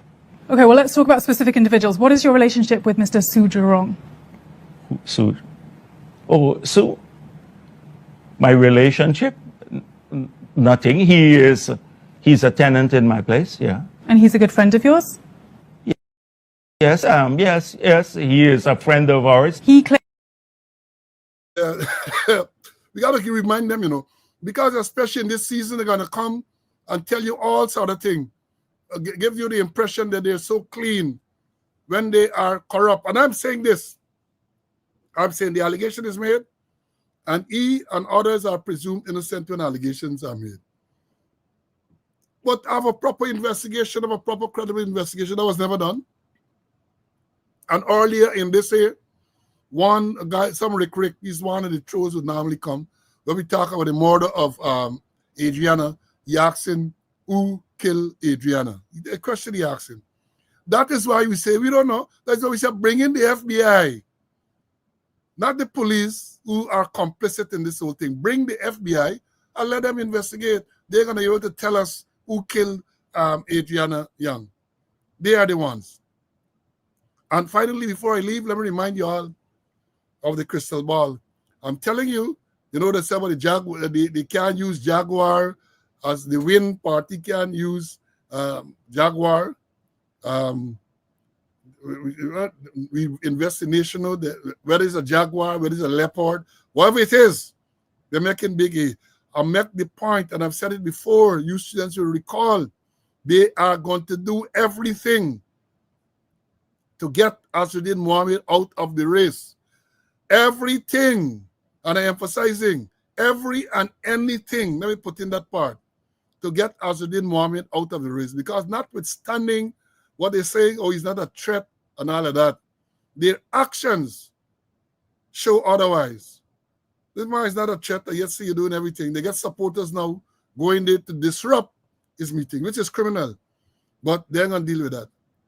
They're not going to deal with that. So again, I say they will do everything possible, every and anything, to get him out of the race. Be warned. Be warned. All I want to say to you folks, with all the deaths on the road, I just see a video circulate. Well, I know it's circulated, but just came another murder. Looked like some retaliation murder in Agricola. I'm just seeing that. All I want to say to you folks, be safe. Be safe. Guyana is a dangerous place. And in this silly season, it's likely to become even more dangerous. And remember, give this one for Adriana. When September 1st comes, it is for Adriana Young, the murdered 11-year-old. Folks, we have had a long morning, and we are due again, God's Spirit Life on Wednesday for the midweek edition. So all I say to you, continue to be safe until we meet then. Stay well. Bye.